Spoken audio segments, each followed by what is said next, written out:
Hello everyone, welcome to my official channel. मैं हूं सुमन बिजल और before we jump into any batches I really want to build your foundation strong with something very important.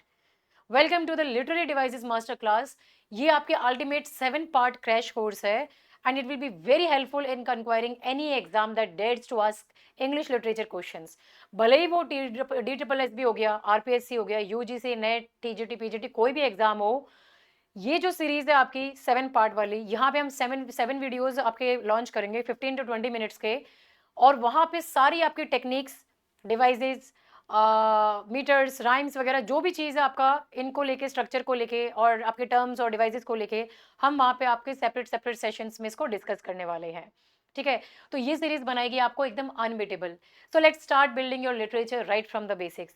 आज हम सबसे पहले discuss करने वाले हैं आपके फिगर्स ऑफ स्पीच और what we call your literary devices. अब देखो, हर एग्जाम में आपको एक लाइन दे दी जाती है और पूछा जाता है कि which figure of speech is used.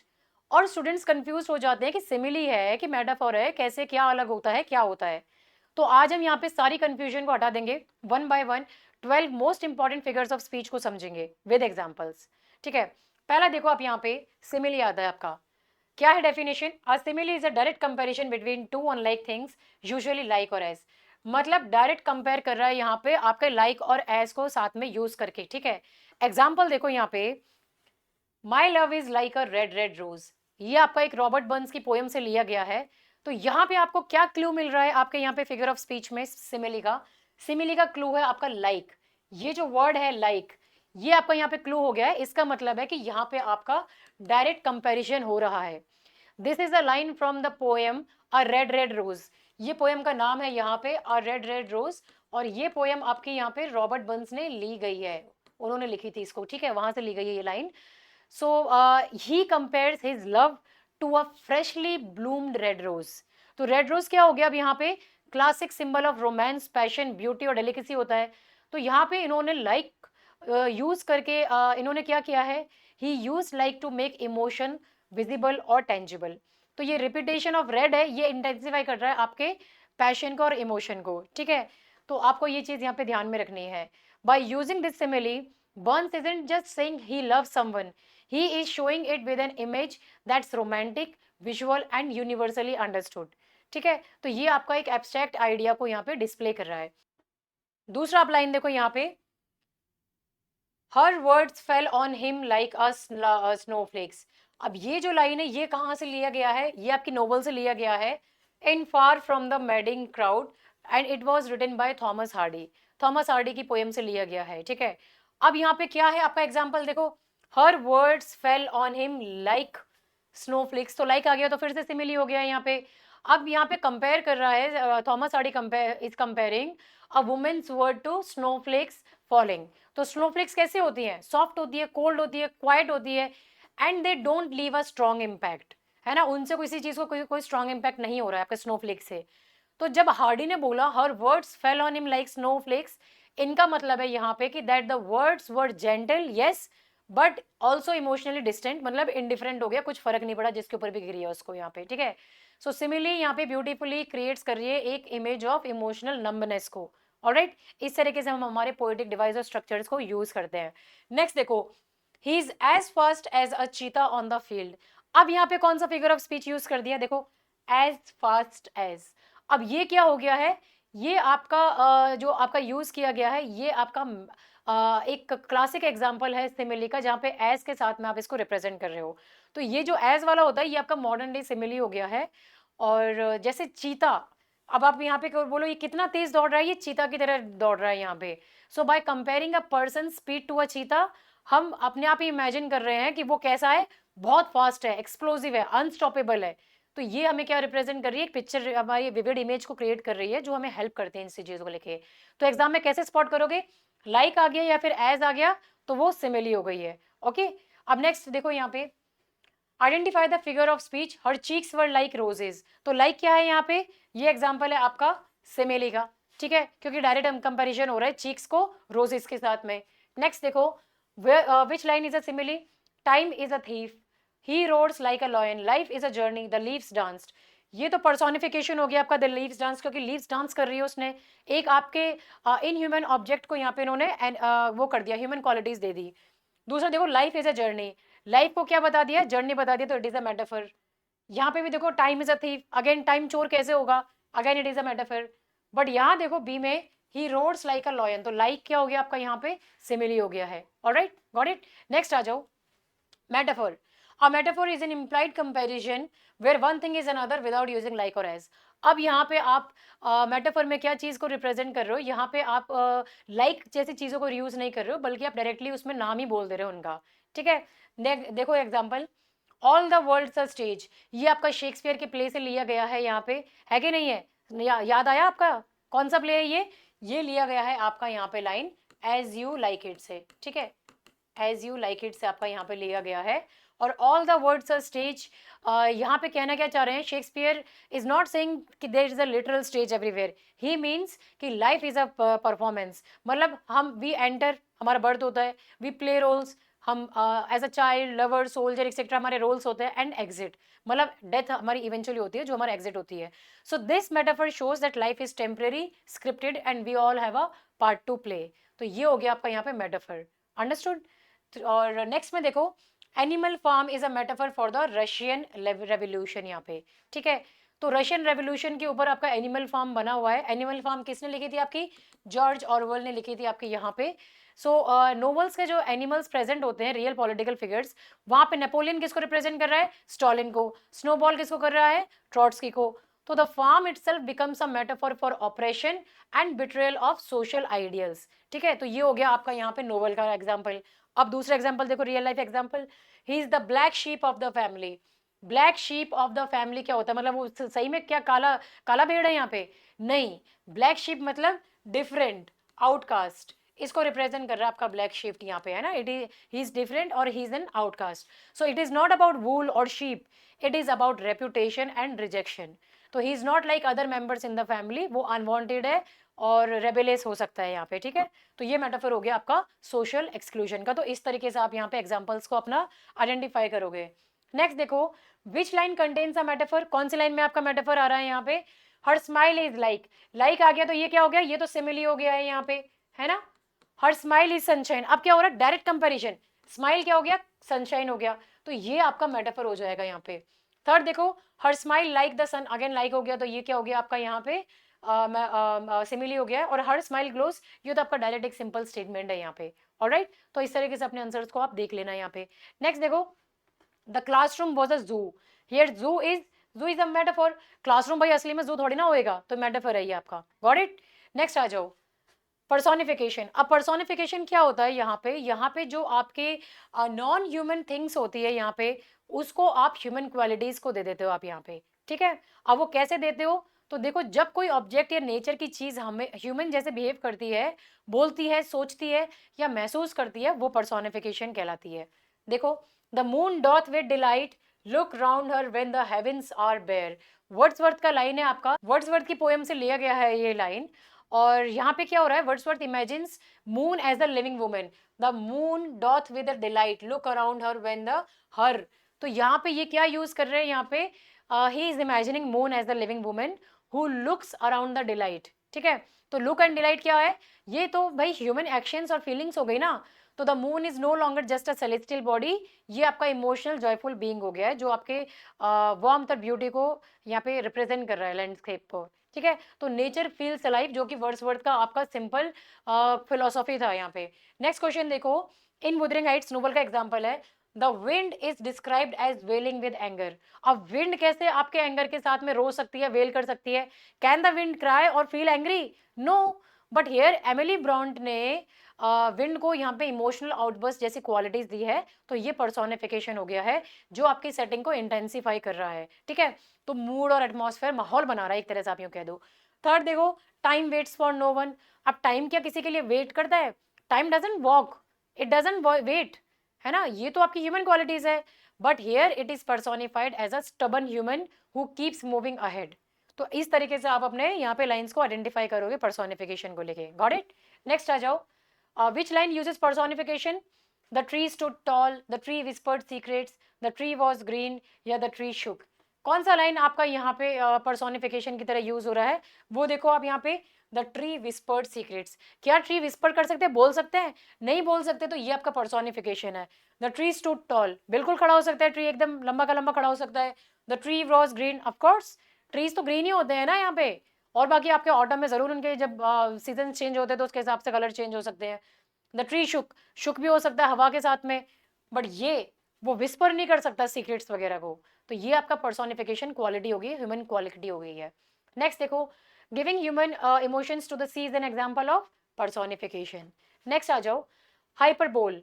Hyperbole क्या होता है आपका, एक्सट्रीम एग्जैजुरेशन फॉर इफेक्ट, जहां पे आप बहुत ही बड़ा चढ़ा के सारी बातों को बोलते हो, वो हो जाता है आपका हाइपरबोल। ठीक है, तो एग्जाम्पल के तौर पे देखो आप यहाँ पे, I love you till the seas grows, sorry, I love you till the seas go dry. ये लाइन ली गई है आपके एंड्रू मार्वल की पोयम से यहाँ पे। तो ये आपकी जो फेमस लाइन है, कौन से कहाँ से ली है, टू हिज कॉय मिस्ट्रेस से ली गई है, ये टू हिज कॉय मिस्ट्रेस से ली गई है ये लाइन आपके यहाँ पे। ठीक है, अब यहाँ पे क्या बता रहे हैं, ये एक रोमांटिक परसुएशन पोयम है। यहाँ पे ये बोल रहे हैं I love you till the seas go dry, मतलब कि my love will last till the seas dry up, कि समुद्र सूख जाएगा तब तक मैं तुमसे प्यार करता रहूंगा। पर क्या समुद्र कभी सूखेगा? नहीं, लॉजिकल है, not at all, but poetic, extremely powerful poetic है यहाँ पे। सो ये क्या बता रहा है, it shows eternal impossible love bigger than logic. तो क्लासिक हाइपर बोल है आपका रोमांटिक पोएट्री का। नेक्स्ट देखो, कैचर इन द राय में, आई ऑलमोस्ट डाइड लाफिंग। क्या कोई कभी हंसते हंसते मरा है क्या आज तक? No one really died of laughter, right? But when something is extremely funny we say this to intensify the feelings. तो इसलिए इसको यूज किया गया है, ये आपका हाइपरबोल हो गया है। नेक्स्ट देखो, I told you a million times. भाई मिलियन टाइम्स बोलने के लिए 2-3 दिन लग जाएंगे आपको बोलने में। ठीक है, did you really count till a million? नहीं ना। तो but when you are frustrated तब आप बोलते हो ना, अरे तुझे 1000 बार तो बोल दिया है, अरे 10 बार तो बोला है। तो वो चीजें आपके हाइपरबोल में आ जाएगी, जहां पे आप अपना अफेक्ट इंटेंसिफाई करने के लिए, इमोशंस को इंटेंसिफाई करने के लिए आप इस तरह की लैंग्वेज यूज करते हो। तो ये आपका हाइपरबोल हो गया है। नेक्स्ट आओ, identify hyperbole. He is taller than B. ठीक है, ये तो सिंपल हो गया। He is as tall as a mountain. अब ये माउंटेन की तरह कोई लंबा हुआ है क्या आज तक? ये तो जाइंट्स भी नहीं होते माउंटेन के जितने लंबे। तो ये आपका हाइपरबोल हो गया है। नेक्स्ट देखो, विच sentence is exaggerated, she cried a little, she cried a river, she was sad, she wept softly. She cried a river, ये होगा आपका यहाँ पे कि कोई इतना रोया कि रोते रोते उसने आंसुओं की नदियां बहा दी। कोई सच में नदी बहती है क्या आंसुओं की? नहीं। तो ये आपका यहाँ पे एग्जैजरेटेड फॉर्म में है, जो हाइपरबोल है। नेक्स्ट आ जाओ, oxymoron. Two opposite words place together to create effect. ठीक है, दो अपोजिट वर्ड्स होते हैं जो एक साथ मिक्स करके इसको यूज किया जाता है एक इफेक्ट बनाने के लिए। ठीक है, एग्जाम्पल देखो, रोमियो एंड जूलियट का एग्जाम्पल है, ओ ब्रॉलिंग लव, ओ लविंग हेट। अब क्या मतलब है यहाँ पे इस लाइन का, ओ ब्रॉलिंग लव, ओ लविंग हेट। अब ये क्या है, देखो हिंदी में समझो कि जब दो विपरीत अर्थ वाले शब्द एक साथ यूज करते हो, जिससे कोई कॉम्प्लेक्स या पोएटिक मीनिंग में निकल के आता है, तब हम उसको ऑक्सीमोरॉन कह देते हैं। अब इस सेंटेंस में अब क्या ऑपोजिट दिख रहा है आपको, लविंग हेट। लव और हेट आपके ऑपोजिट हो गए हैं ना यहाँ पे, but Romeo is experiencing both at once. उसको लव दैट कॉजेज पेन, ये दोनों की दोनों चीजें यहाँ पे फील कर रहा है, तो इसलिए वो यहाँ पे लविंग हेट को बोल रहा है। तो ये जो ऑक्सीमोरॉन है, ये क्या एक्सप्रेस कर रहा है, आपके इमोशनल केओस को और इनर कॉन्फ्लिक्ट को रिप्रेजेंट कर रहा है। तो शेक्सपियर आपके इस तरह के डिवाइसेस को यूज करते थे to reflect confusion and passion. Next देखो, ग्रेट एक्सपेक्टेशंस का है आपका, चार्ल्स डिकेंस का। Pip describes Miss Havisham as a beautiful wreck. भाई अगर रैक है तो ब्यूटीफुल कैसे हो सकता है, और अगर ब्यूटीफुल है तो वो रैक कैसे हो सकता है? Physically she may look grand, but emotionally and mentally she is destroyed, stuck in time. तो ये हो गया आपका यहाँ पे, क्या हो गया, ऑक्सीमोरॉन हो गया है यहाँ पे। ठीक है, जो दोनों आपके अपोजिट वर्ड्स यहाँ पे आपके क्या डिस्क्राइब कर रहे हैं, ऑपोजिट मीनिंग्स को एक ब्यूटीफुल अफेक्ट देने के लिए डिस्क्राइब कर रहे हैं। ठीक है, ब्यूटीफुल रैक, जैसे बिटर स्वीट मेमोरी, है ना, कि वो अच्छी भी और बुरी भी है। बिटर मतलब पेन और स्वीट मतलब जॉय है। तो together it means a memory that brings both Joy and sadness. तो ये आपका यूजुअली नॉस्टैल्जिया, जब हम पुरानी यादों में खो जाते हैं या फिर लॉस्ट लव के बारे में बात करते हैं, तब हम इसको बिटर स्वीट मेमोरी की तरह याद करते हैं। तो ये ऑक्सीमोरॉन हो गया। नेक्स्ट देखो, which of the following is an example of oxymoron, कौन सा है? प्रिटी अगली। अगर प्रिटी है तो अगली कैसे होगा? है भाई, सुंदर है तो भद्दा कैसे होगा, और भद्दा है तो सुंदर कैसे होगा? तो ये क्या हो गया, ऑक्सीमोरॉन हो गया है आपका यहाँ पे। ठीक है, नेक्स्ट देखो, oxymoron involves exaggeration, contrast, personification या साउंड। क्या इन्वॉल्व करता है यहाँ पे ऑक्सीमोरॉन आपका? ये आपका यहाँ पे कॉन्ट्रास्टिंग आइडियाज को रिप्रेजेंट करता है साइड बाय साइड। गोल क्या होता है? हाईलाइट करना किसको? कंफ्यूजन को, आयरनी को और कॉम्प्लेक्सिटी ऑफ सिचुएशन या आपकी फीलिंग्स को। ठीक है, नेक्स्ट आ जाओ। पैराडॉक्स की बात करें हम। पैराडॉक्स क्या होता है? A statement that seems contradictory but is true. अब इसका क्या मतलब है यहाँ पे? देखो, ये एक ऐसा सेंटेंस होता है जो पहले तो गलत या उल्टा लगता है, पर जब आप थोड़ा सोचते हो ना तो उसमें गहरी सच्चाई छुपी होती है। एग्जाम्पल के तौर पे देखो, I must be cruel to be kind, Hamlet बोलता है यहाँ पे। अब वो क्रूअल टू बी काइंड कैसे हो सकता है? वो कह रहा है कि ही मस्ट एक्ट क्रूअल, मतलब मे बी किल और hurt someone in order to bring about a greater good, मतलब to be kind in the longer run. तो ये क्या है? एक एथिकल कॉन्ट्राडिक्शन के या डिलेमा के बारे में बात कर रहा है, जहां पे शॉर्ट टर्म किसी को हर्ट करने से लॉन्ग टर्म में अच्छा हो रहा है। तो ये जो पैराडॉक्स है, ये I must be cruel to, ये पैराडॉक्स रिफ्लेक्ट कर रहा है आपके एक मॉरल कॉम्प्लेक्सिटी को, जो कि शेक्सपियर की ट्रेजेडीज में बहुत कॉमन था। नेक्स्ट देखो, जॉर्ज ऑरवेल के 1984, war is peace, freedom is slavery. अब वॉर, वॉर क्या होता है? केओस हो गया, वो पीस कैसे हो सकता है आपका? यहाँ पे ये कॉन्ट्राडिक्ट कर रही है। और freedom is slavery, freedom slavery कैसे हो सकती है? यहाँ पे आप खुद ही सोच के देखो यहाँ पे। तो ये जो है ऑरवेल का ये 1984, ये आपके एक डिस्टोपियन वर्ल्ड को रिप्रेजेंट कर रहा है ना? एक आपके प्रोपागेंडा स्लोगन्स को रिप्रेजेंट कर रहा है। तो मतलब वॉर इज पीस क्या है? Constant war keeps people United. ये बोल रहा है कि जब वॉर चलता है तो लोग बाग आपस में एक दूसरे की हेल्प करने के लिए एक हो जाते हैं। और फ्रीडम इज स्लेवरी मतलब कि टू मच फ्रीडम से क्या होता है? हर कोई अपनी अपने मनमानी करता है, उसका रिजल्ट क्या होता है? केओस होता है। और तो इसीलिए केओस का ऑपोजिट क्या हो गया? इसीलिए स्लेवरी फील सेफ। ओके, और नेक्स्ट देखो, इग्नोरेंस एंड स्ट्रेंथ, ये क्या रिप्रेजेंट कर रहा है? कि अगर पीपल स्टॉप थिंकिंग तो रूलर स्टे इन पावर। तो ये क्या हो गया? इससे उनका स्ट्रेंथ इंक्रीज हो रहा है। तो अगेन आपका ये क्या है? पैराडॉक्स है। तो these paradoxes are meant to control minds by twisting logic. ठीक है, नेक्स्ट देखो, the more you learn the less you know. अब एट फर्स्ट तो आपको समझ में आ रहा होगा कि अरे यार क्या बोल रहा है, गलत बोल रहा है। बट आप थोड़ा सा और सोचोगे इसको कि but when you learn more you realize कि how much you don't know. तो नॉलेज ब्रिंग्स ह्यूमिलिटी, ह्यूमिलिटी मतलब आपको पता लगता है कि कितना कुछ है जो आप नहीं जानते हो। And awareness as well of the vast unknown, कि कितना कुछ इस दुनिया में है जिसके बारे में आपको कुछ नहीं पता। तो ये एक आपका फिलोसॉफिकल पैराडॉक्स हो गया है ना? तो इस तरह से आप यहाँ पे पैराडॉक्स को आप रिवील करोगे। Which is a paradox? Small giant, freedom is slavery, he is tall या शी वॉक्स फास्ट। तो ये जो है आपका फ्रीडम इज स्लेवरी, ये आपका यहाँ पे पैराडॉक्स हो गया है। ओके, क्लासिक आपका एग्जाम्पल है यहाँ पे। ऑलराइट, स्मॉल जायंट क्या हो गया? ये तो आपका ऑक्सीमोरॉन हो गया है ना, स्मॉल जायंट तो आपका यहाँ पे। तो आप इसको ऑक्सीमोरॉन में करना, टू अपोजिट वर्ड, स्मॉल भी है और जायंट भी है यहाँ पे, है कि नहीं है? और बाकी तो आप नॉर्मल वर्ड्स हैं आपके, तो उनका छोड़ो। नेक्स्ट देखो, पैराडॉक्स एक्सप्रेसेस साउंड एग्जैजुरेशन या हिडन ट्रूथ। किसको एक्सप्रेस कर रहा है? हिडन ट्रूथ को कर रहा है। नेक्स्ट आ जाओ, आयरनी क्या होता है? ये आपके तीन टाइप्स में होती है, वर्बल, सिचुएशनल और ड्रामेटिक। ये होती है आपकी आयरनी। ठीक है, तो जब आपका when the opposite of words expected happens, हम जो सोचते हैं उसका उल्टा होता है, वो आयरनी होता है। मतलब बात कुछ और बोली जाए या एक्सपेक्ट कुछ और किया हो कुछ और जाए।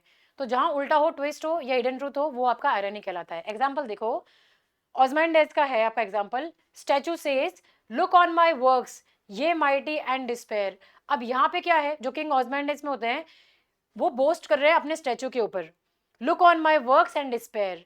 तो ये आयरनी क्या है? कि देर इज नथिंग लेफ्ट, है ना? Look on my works ye mighty and despair मतलब कुछ नहीं बचा है, कोई एम्पायर नहीं है, no glory just ruins and sand. तो ये क्या हो गया है? ये आपका सिचुएशनल आयरनी हो गया है। कौन सा आयरनी है ये सिचुएशनल आयरनी हो गया आपका यहाँ पे। ठीक है, जहाँ पे आप व्हाट ही एक्सपेक्टेड, वो इटर्नल फेम एक्सपेक्ट कर रहा था, बट व्हाट ही गॉट, ये रियलिटी में क्या हुआ? फॉरगॉटन रूइंस हुए यहाँ पे, टूटे फूटे उनके रूइंस, टूटे फूटे स्टैचूज थे। तो ये टीच करता है आपको futility of pride and power. Next देखो, प्राइड एंड प्रेजुडिस में Darcy says Elizabeth is tolerable. अब यहाँ पे क्या है? Darcy calls Elizabeth tolerable, insulting her beauty at first but eventually he falls deeply in love with her. तो ये क्या हो गया? ये आपका वर्बल आयरनी हो गया है यहाँ पे, है ना? बोल कुछ रहे हैं और कर कुछ रहे हैं यहाँ पे। तो his words don't match the depth of the emotion he eventually feels. Next देखो, फायर स्टेशन बर्न्स डाउन, सबसे बढ़िया आपका आयरनी का एग्जाम्पल है कि जो प्लेस डिजाइन की गई थी आग बुझाने के लिए, that place is itself on fire. तो ये क्लासिक सिचुएशनल आयरनी हो गई है आपकी, है ना, opposite of what is expected. Okay, next देखो यहाँ पे, fire station catching fire, situational irony. Which is dramatic irony, कौन सी आपकी ड्रामेटिक आयरनी यहाँ पे, कि audience knows Hamlet's plan, Claudius doesn't, ये क्या है, या फिर आपका Hamlet talks to audience, Hamlet tells everyone all of the above. कौन सी है आपकी यहाँ पे ड्रामेटिक आयरनी आपकी, तो यहाँ पे है कि audience knows Hamlet's plan, Claudius doesn't. तो ये हो गया आपका यहाँ पे, ठीक है, तो कि audience has insider info but characters don't, तो ये टेंशन और सस्पेंस को यहाँ पे क्रिएट करते हैं। नेक्स्ट देखो, अलिट्रेशन, डेफिनेशन है repetition of initial consonant sounds. अब ये क्या होता है आपका अलिट्रेशन, एलिट्रेशन का मतलब सेम लेटर नहीं हो गया, है ना, सेम साउंड, ध्यान दो, सेम साउंड। ये आपका म्यूजिक क्रिएट करता है, मूड और मेमोरीज को करता है एक तरह से ना, आपको रिलेट करने में आसानी होती है। तो जब एक ही कंसोनेंट साउंड बार बार आता है लाइन के स्टार्टिंग में, उसे कहते हैं अलिट्रेशन। एग्जाम्पल देखो, the fair breeze blew, the fair breeze blew, the white foam flew, है ना, ये कहां से लिया गया है लाइन, ये आपका the rhyme of ancient mariner से लिया गया है, ठीक है। अब यहाँ पे क्या हो रहा है, आपका ये जो साउंड है ब ब फ, ये अलिट्रेशन हो गया आपका। तो इट मिमिक्स द स्मूथ, और आपका जो एरी मोशन है विंड और सी का, उसको बता रहा है यहाँ पे, है ना। तो ये एनहांस आपके इमेजरी और रिदम को पोएट्री में यूज करने के लिए माना जाता है। नेक्स्ट देखो, Peter Piper picked a pack of Piper papers, है ना, जैसे हम लोग बोलते हैं ना, चंदू के चाचा ने चंदू की चाची को, तो वो हमारा यहाँ पे जो चीज होती है उसका एग्जाम्पल आपका अलिट्रेशन। हिंदी में ये वाला एग्जाम्पल हो गया, इंग्लिश में अपना ये वाला एग्जाम्पल हो गया है यहाँ पे, ठीक है। तो ये आप ध्यान में रख लेना, टंग ट्विस्टर जिसे बोलते हो आप। नेक्स्ट देखो, which of the following lines uses alliteration, the cat sat quietly, कुछ नहीं साउंड आपका रिपीट हो रहा है यहाँ पे, पर यहाँ देखो, she sells sea shells by the sea shore, ये हो गया टंग ट्विस्टर हो गया आपका। तो ये हो गया आपका यहाँ पे अलिट्रेशन, बाकी से नहीं है। नेक्स्ट देखो, identify the line with alliteration, the moon shone brightly, the wind whistle while we walk, वाह वाह वाह वाह वाह। तो ये आपका एग्जाम्पल है यहाँ पे अलिट्रेशन का। नेक्स्ट देखो, असोनेंस, ये है आपके repetition of vowel sounds with in the words.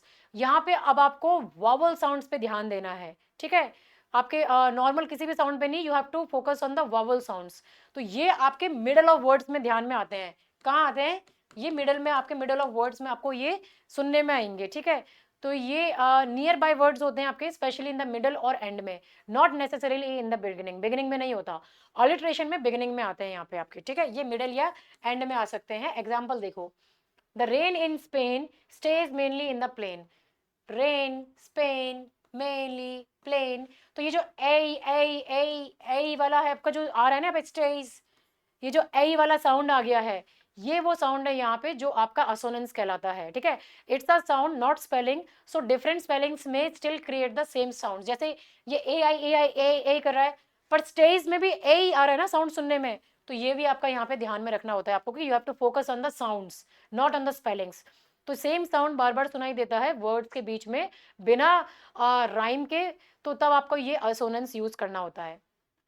Next देखो, go slow over the road, O O O O, तो ये क्या है, असोनेंस है। नेक्स्ट देखो, identify the line that shows assonance, the ship sails at night, no, the rain in Spain stays mainly in the plain, ये हो गया आपका यहाँ पे बी हो गया आपका करेक्ट आंसर।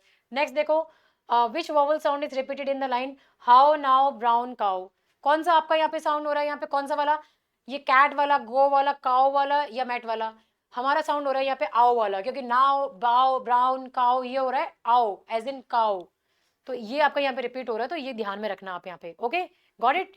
अब नेक्स्ट आ जाओ आप, कॉन्सोनेंट्स पे आ जाओ। कॉन्सोनेंट्स क्या होते हैं, ये है आपके repetition of consonant sounds specially at the middle और एंड। अब यहाँ पे आप कॉन्सोनेंट साउंड्स में ध्यान दोगे, और अब कॉन्सोनेंट साउंड्स क्या होते हैं कि जब एक ही कॉन्सोनेंट साउंड बार बार आए मोस्टली वर्ड्स के बीच या एंड में, तो वो कॉन्सोनेंट्स होता है। ये आप डिफरेंस क्या है इसमें अलिट्रेशन में, alliteration sound repeat at the start of words, है ना, और कॉन्सोनेंट जो होते हैं ये रिपीट होते हैं इनसाइड या एंड में, ठीक है, बीच में या बाद में। जैसे एग्जांपल देखो आप यहाँ पे, ब्लैंक एंड थिंक, तो ये इंक इंक वाला जो साउंड है ना, इंक इंक, ये वाला इंक साउंड, ये हो गया आपका यहाँ पे कॉन्सोनेंट का एग्जाम्पल।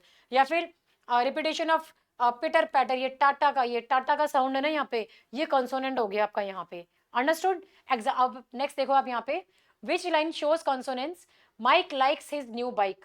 का का ये साउंड जो है आपका, ये आपका यहाँ पे कॉन्सोनेंट्स को यूज कर रहा है। ओके, बाकी और कहीं पे नहीं हो रहा, तो ये आपका एक करेक्ट आंसर होगा यहाँ पे। नेक्स्ट देखो, ओनामेटापोइया। अब ये जो वर्ड है यहाँ पे ओनामेटापोइया, ये तो आपको सबको पता होना चाहिए। ये क्या है? ये वो वर्ड्स है दैट इमिटेट साउंड्स, ऐसे शब्द जो वैसे ही सुनाई देते हैं जैसे उनका असली साउंड होता है, जैसे बज, टिक, विस्पर एक्सेट्रा।